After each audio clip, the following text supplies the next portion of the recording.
Hi, this is StrategyCast, where smart marketers and bold business thinkers share the place behind brand breakthroughs. I'm Lori Jones, President and CEO of Avasec Communications. Today's guest, Chris Peer, has spent 20 years helping B2B industrial companies stop wasting money on random marketing and start turning it into real growth.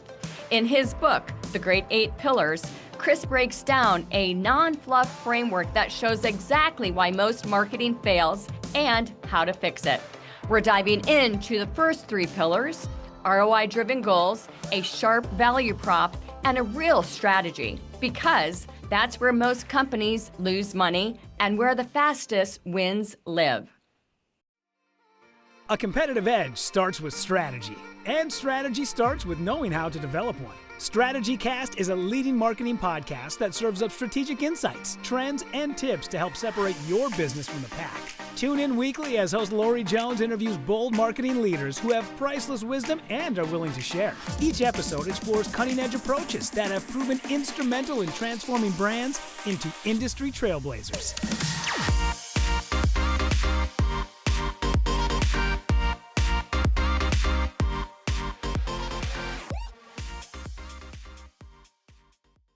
Welcome to the show, Chris. Thanks, Lori. Thanks for having me. Oh my gosh, it is such a meaty topic. And I love that you've taken all your years of client management, agency management, and turned it into this fabulous book. Tell us a little bit more about your journey and what ultimately led to you wanting to get all those thoughts and experiences down on paper. Oh, wow. So a little bit about me. I graduated from college with a Bachelor of Fine Arts. I was a graphic designer, and I loved corporate identity and branding. Worked for a couple large corporations and a couple small agencies before starting my own business. Started off as doing freelance, and then I built it into the company it is today. But all along the way, I really felt that marketing was more than, crayons and magic markers. Some of my friends jokingly used to make fun of me. You're just playing with crayons all day, and I think it bothered me. They only knew, right? Yeah, and I always wanted to make a difference and make sure that marketing was providing value for our clients, and so the journey began. Yeah, I love it. What precipitated this thought of, okay, now it's time to write the book? So I hired a new VP of client service operations for my business. I think this was back in like 2017 or 18. And as he was getting acclimated with SyncShow and our model and what we were doing, he was reading some of our case studies, and he walked in my office one day and he said, "Hey, Chris, are these case studies for real?" I said, "Well, John, yeah, of course they're for real." Case study is a case. Yeah, he's like, I've worked at other agencies and I haven't seen results like this. How are we doing this? And admittedly, I was like, I know everything we do is custom for each client. I know we start with strategy first.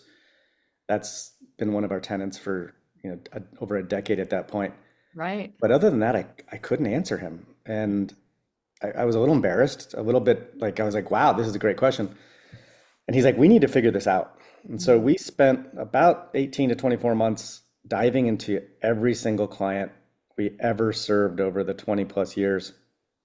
And we really believed that what was driving return on investment from marketing, or successful marketing versus unsuccessful marketing, was going to be lying in the tactics that were done and when. And when we were done with the whole process, we recognized that it didn't have as much to do with tactics as we thought. It had to do with the marketing operational infrastructure. So that's how it started. And that infrastructure is ultimately what led to the 8 great pillars. Correct. And we're going to dive into 3 today, as I mentioned in the intro.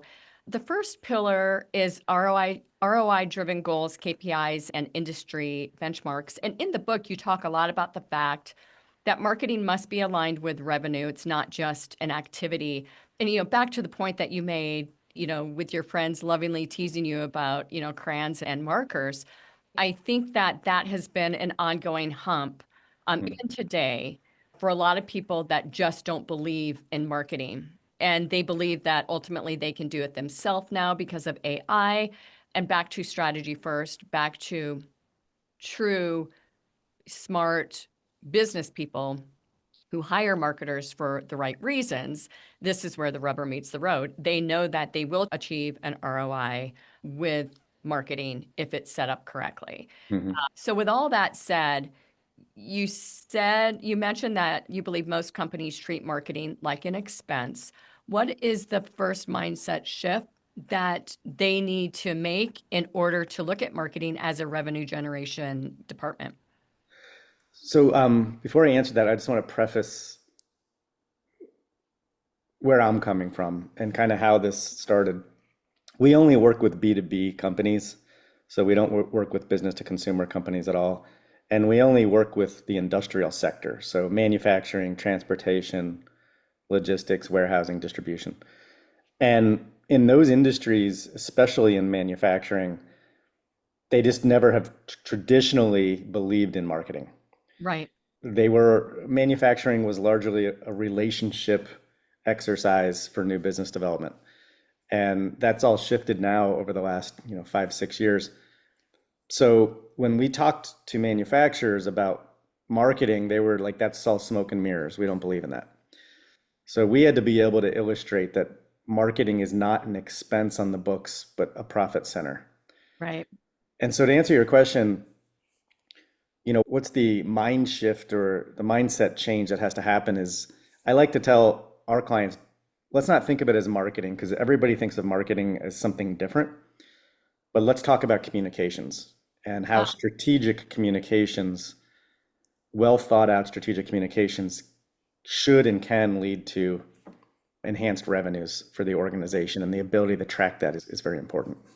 I love that you've brought that up. I've been preaching to the choir on the terminology of communications versus marketing to a lot of very, very smart CMOs over the last many, many years. I'll never forget a conversation I had with the CMO of a very, very prominent aerospace company. And he was having difficulty really bringing not the CEO, but the C-suite around the table with terminology and marketing. And I Mhm. said, shift the conversation to communications. Shift it. I mean, marketing is an element of communications, but if you can level up the conversation with the C-suite around comms, then I think it's going to work wonders for you.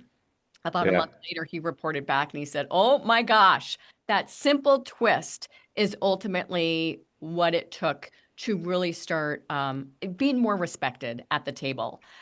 So I love that. And it's it's so true.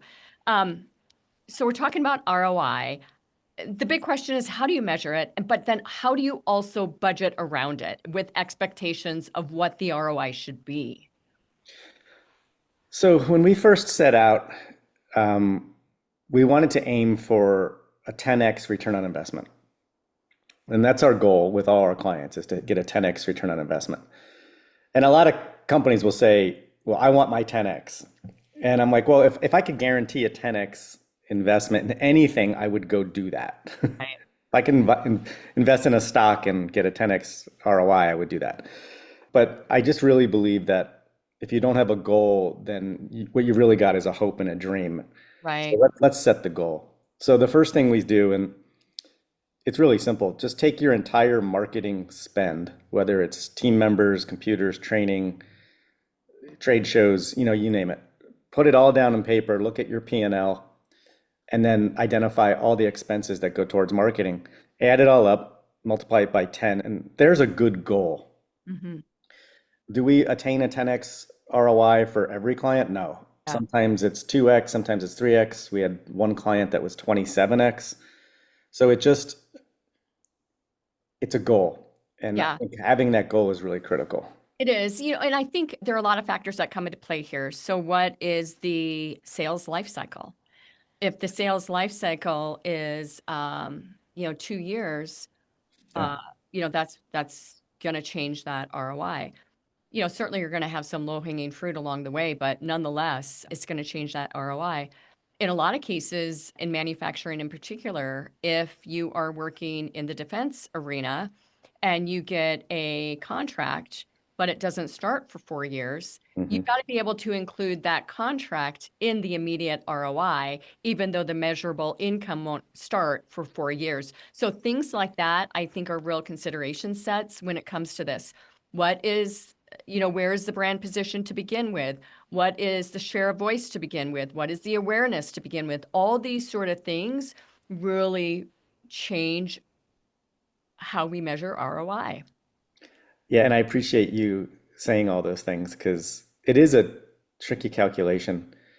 We have some companies that ask, well, are you measuring ROI on our profit margins or is it on net new revenues? And I like to keep it just to revenues generated from marketing qualified leads. Right. I think that's the easiest way. And having the systems in place to track that are critical. Yeah, they really are. And not to be argumentative, but just really illustrate the point because we've been through these conversations many, many times, right? If awareness, if the strategy with awareness is very broad on behalf of the entire brand and upsell with current clients is clipping at a higher rate, and inbound leads that maybe, or referrals, let's say, are clipping at a higher rate, the awareness piece of that has a lot to with MQLs or SQLs that may not be measured, in the middle of the funnel. So I think there's an argument for top line revenue versus tying it directly to everything that's happening mid funnel. Yeah, agreed. Yeah. Can you share a client example with us today on where this particular pillar really led to measurable results? Yeah, and I think this particular pillar is critical for all of our clients, at least 90% of them. We do have some clients that are not on an ROI driven program. We're providing other services for them, or they're not capable of tracking return on investment at this time because they don't have a CRM in place or proper sales processes to be able to track close new business revenues properly to marketing. So it is a journey. However, like I'll use that one example, that one client that was 27x ROI, small manufacturing company, largely in startup mode, had no sales force, and we set a 10x ROI goal. And we started working on their marketing, building a new website, developing their value proposition. All these happen to be the pillars in the book. Right. And after year one, they had a 27x ROI. Yeah, that's great. On the marketing spend. And that's just something that I think is really exciting when you really have that metric and you're tracking it, and then you can say, hey, this was well in excess of what we had planned. And that client was with us for 5 or 6 years. I think what's really interesting with that is there's so many different ways to really look at these sort of things, right? So when you are in startup mode and you're building the audience and you're building the awareness and you have an ROI of 27 times, that might be achievable for 2 or 3 years, but ultimately that ROI is going to decrease. The revenue may increase, but the ROI is going to decrease. How do you have those kind of conversations with clients? We really look at it on a year by year basis. Yeah. But to your point, you have to look at sales cycles. You have to look at, pipeline revenue. There are a lot of different ways to look at this. And at the end of the day, I think I try to tell our clients and even people that read the book when they ask me questions, let's not get too wrapped around, on the details of this. Let's just make sure that marketing as a whole is providing a return on investment. Exactly. And if that's a 1x or 2x in return on investment, I would say marketing is doing a pretty good job. Yeah, I agree. And of course, none of this matters, right? If the messaging doesn't land, and you and I both know, because we do a lot of B2B work as well, that engineers, physicists, chemists, they love to talk about what they do, but really don't understand the value prop. they're just wired very, very differently. And sometimes that can be a really hard transition for marketing to get a lot of those, founder-led organizations to understand, and quite frankly, enterprise organizations as well, to understand that the value prop isn't about them. It's about the audience. Yeah. So as we begin talking about value prop, branding, and messaging, which is pillar number 2, why do you think so many B2B companies struggle to define this? One is these things aren't taught in typical marketing schools, in college. A lot of marketing programs don't teach value proposition, how to build one, what one is. Secondly, it's really hard to develop a well-articulated and differentiated value proposition. Right. And there's also, I think, a fear factor that a lot of executives and marketers have, in that if they go down this path of trying to identify a strong value proposition, that they don't really have one. And I've seen that happen many times, which is okay, because you can still pull together the tenets of a strong value prop and then build some aspirational objectives for building a stronger value proposition in the future. And I think understanding where you're at today so that you can focus on it in the future is really important. In fact, SyncShow, my company, was a case study in that process. We went through our value proposition back in like 2010, 2011. And I was like, oh my gosh, we're no different than every other agency out there. Cobbler's children, right? We worked with B2C and B2B. We took, money from anybody that would pay us. We provided every service that we could get our hands on just to, make payroll. And it was through that process that we realized like we needed to differentiate. Yeah. And so we made a list of the things that we wanted to accomplish. And then, over the years, we continue to hone that list and focus on value proposition and differentiation. Yeah. Oh, God, I love differentiation. And that's one of my favorite things in the world. We'll get there in a minute. But if you're breaking down a value prop, we always look at it as though you've got to talk about the product or the service very quickly, the pain relievers, and then the gain creators, right? How do you take your clients through really understanding the correct value proposition? How do you build that? So we have a process we call brand sync, which is our internal terminology. And it's through executive interviews, it's through employee surveys. Oftentimes it's customer surveys and interviews and feedback. We have a full process we go through with a facilitated workshop. And really it's getting to understand how they're going to market. We do competitive analysis for their top competitors to review their value props, their websites, their go-to-market strategies.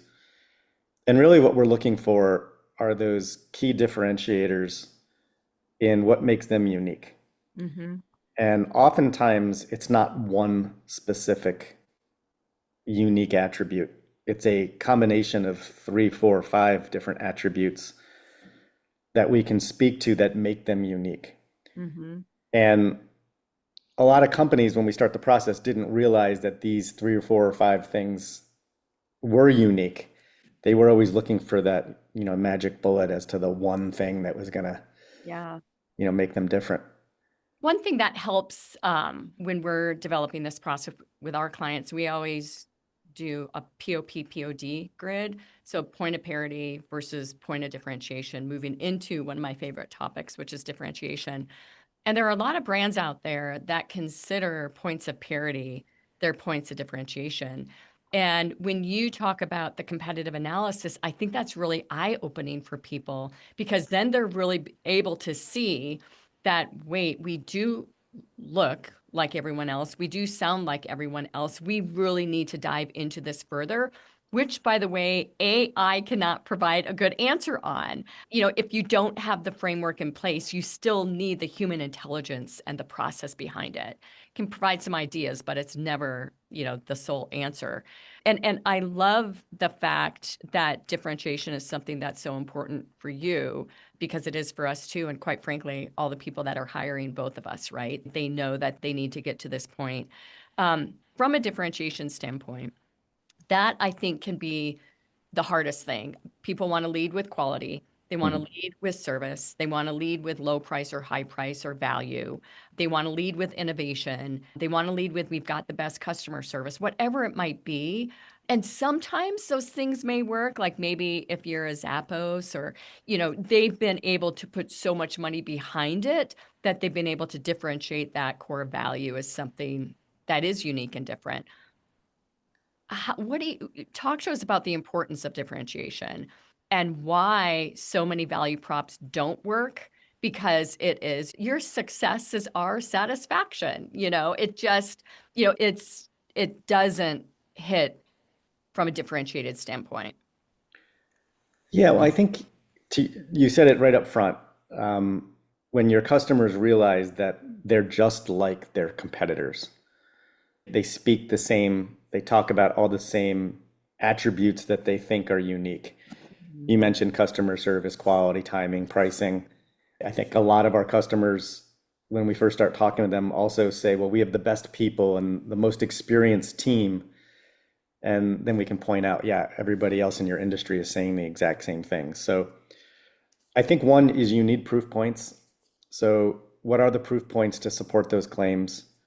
And if you can provide proof points, maybe it's accreditations or certifications or awards, these are things that can lead to a better story to be told.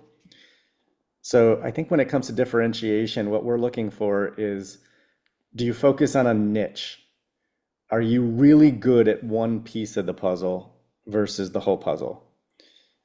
Are you a minority owned business? Do you give back to a certain charity? We had one client that was giving back 10%.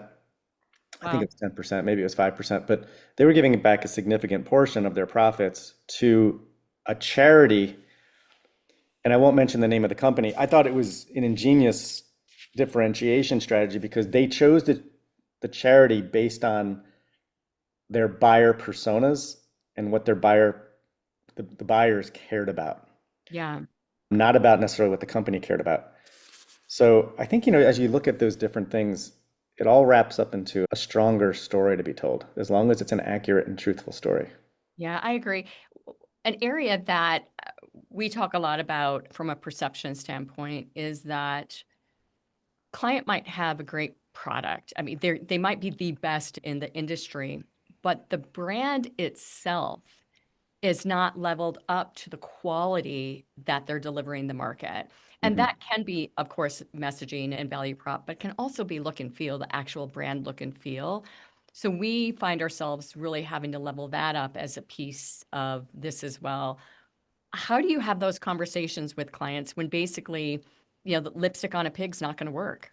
Yeah. I think as we look at brand, it is really important because we make a lot of judgments just on people, on Yeah. the way they dress, the way they look, the way they carry themselves. And we do the same for everything.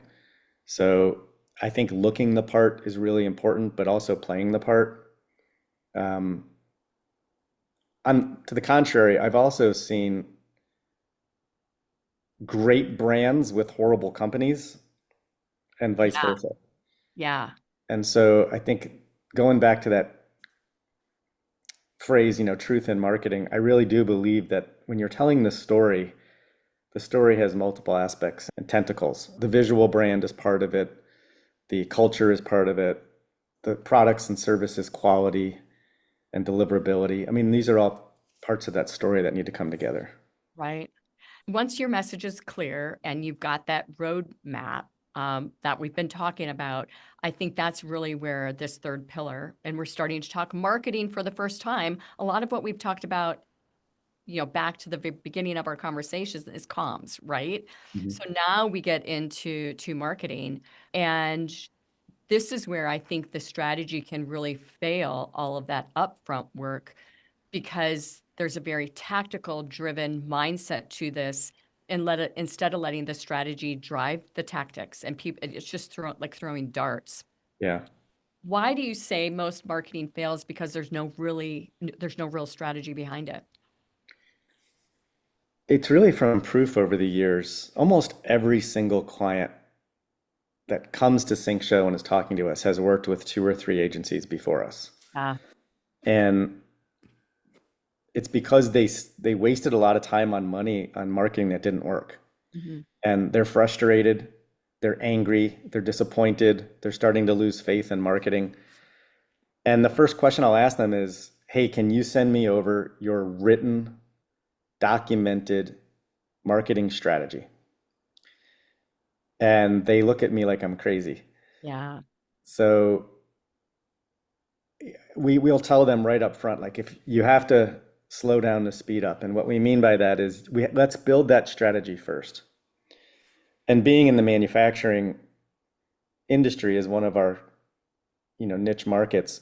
I'll share an example of you don't build a house without hiring an architect and having a blueprint. Right. And Or otherwise, without a foundation.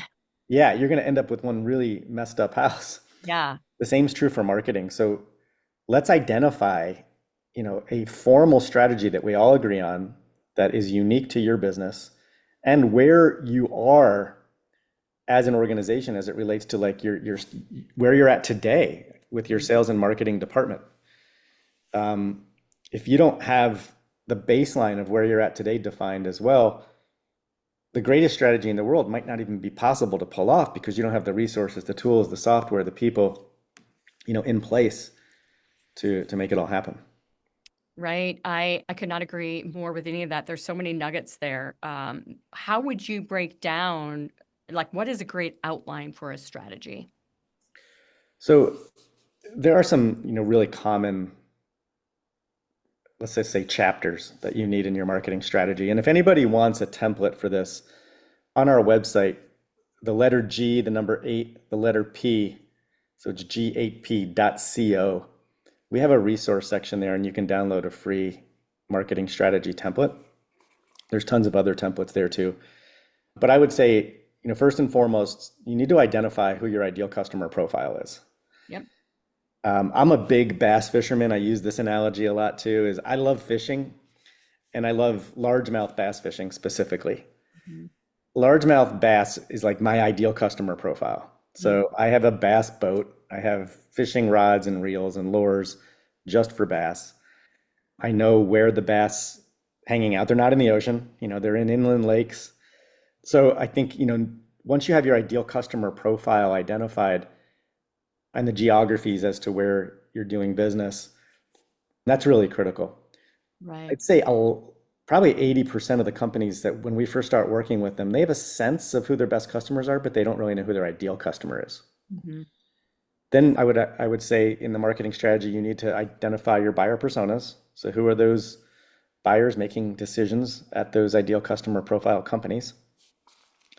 And then from there, I would say you need an SEO strategy, you need a social strategy, you need a content strategy, and then a multi-channel strategy. So how are you going to disseminate this content and this information, whether it's email marketing or trade shows or, wrapping it all together is really, really important.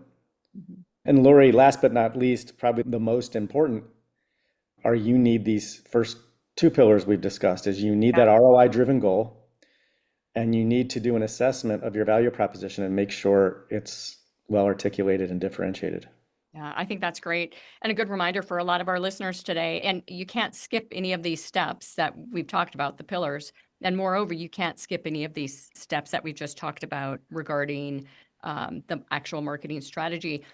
One thing that I always love with brands is that they recognize that they might need to slow down to speed up. Mm-hmm. And that's what we're talking about. If you're in startup mode, that's one thing. But there's a lot of reason for getting through these first two pillars and then really spending the time on the third pillar in order for success to be more achievable, in order for you to shorten the sales cycle, in order for you to really make the impact that you're hoping pillar number one can achieve. Talk to us a little bit about some of those conversations you've had with folks about they want to start right at pillar 3, but no, we need to back up. Yeah, so over the years, we've had a number of different clients that have gone through different phases. And this was before we had this methodology in place. that we now follow and have created. It's called the Great Eight Pillars, framework. And I'll give you a story, Lori, on an old client. We were working with them for about 9 months. I actually outline this in the book. In the book, I've got little case studies at the end of each chapter. And one of these, it was a company out of Chicago. We've been working with them for about 9 months, and we were super excited because the marketing was going really well. All the KPIs were tracking above the goal, with the exception of the ROI-driven one. And granted, we were only 9 months in. Wow. And so the owner of the company, we went out to Chicago for the meeting, and there was like 12, 15 people in the executive conference room. And the owner comes in and she said, "Chris, where are all of our new members?" It was a member-based organization. She goes, "You promised me I'd have new members within 9 months." And I said, "No," I said, "I didn't promise you new members. I said that I would be able to tell you whether you had a sales issue, a marketing issue, or a value proposition issue." And I said, "I can tell you pretty confidently is that sales is doing great. Marketing's all ahead on the KPIs." I said, "You have a value proposition issue." Yeah. And so we And that's fixed like that. calling your baby ugly quite often. You know what I mean? It's like, and Yeah. people need to hear that. And it was tough because I found out later from the VP of sales, she was not happy with me Yeah. because I called her baby ugly in front of the team. And I didn't mean to do it like that, but they were having a legitimate issue. But to her credit, she thought about it and she said, "Okay, I'm going to give you a chance to fix it." And we went and fixed it, and we worked really hard on it. And several months later, they landed like 17 or 18 new members. And it was the most they'd ever landed in that period of time. Yeah. She then went on to sell the business about a year and a half later. And that company retained us to continue with that marketing. So that was an example of how slow down and speed up. Let's fix the value prop first. So lesson learned, we do that first now Yeah. with all of our clients. Yeah. I think that's so important. Before we move on to the end of the show here, would you just give us a very, very quick overview of the next 5 pillars, and direct our listeners, if you will, as well, on where they can pick up the book? Sure. So you can get the book. There's 2 books. One is specifically for manufacturing. The other is for all B2B companies. It's on Amazon. There's also an Audible version of the book out there. So it's the Great 8 Pillars of ROI-Driven Marketing. So I'll go through the 8 pillars. Thank you. So I'll go through the 8 pillars real quick. As you mentioned, number 1 is ROI-driven goals, KPIs, and industry benchmarks. Number 2 is value proposition, messaging and storytelling or branding. Number 3 is marketing strategy. Number 4 is your marketing team structure. So it's basically, do you have the team in place to pull off a marketing strategy? And that can be internal or external. Number 5 is what we call the almighty website. So making sure that your website is built for lead generation and lead conversion versus an online brochure. Number 6 is analytics and reporting. So do you have the right analytics? Are you tracking the right KPIs? And who on the team, on your client team, is looking at those analytics and reports? So that's really important. Number 7, I believe we're on, is your technology stack. So what softwares are you using? We're a HubSpot partner company, so we primarily only use HubSpot. That's our power tool. And then is it tied to CRM? So those are some of the other things on the tech side. And then last but not least, pillar number 8 is what we call templates and guides. So this is just kind of common sense, but surprisingly, a lot of people don't do it. And that's, are you recreating the wheel every time you're doing a newsletter or an email?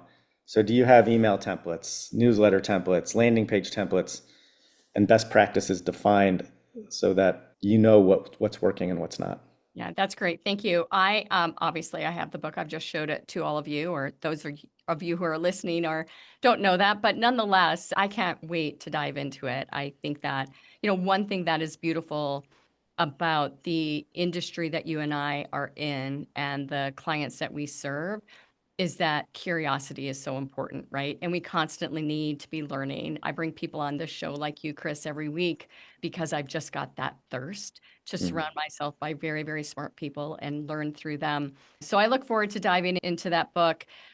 Before we sign off today, as you and I have spoken about, we started this really cool Better At series at the beginning of the year.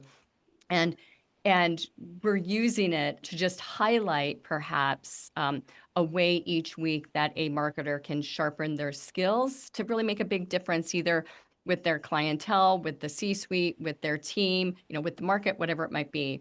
What's one thing that you've learned to be better at that's made a measurable difference in how you lead, work, or show up in your role?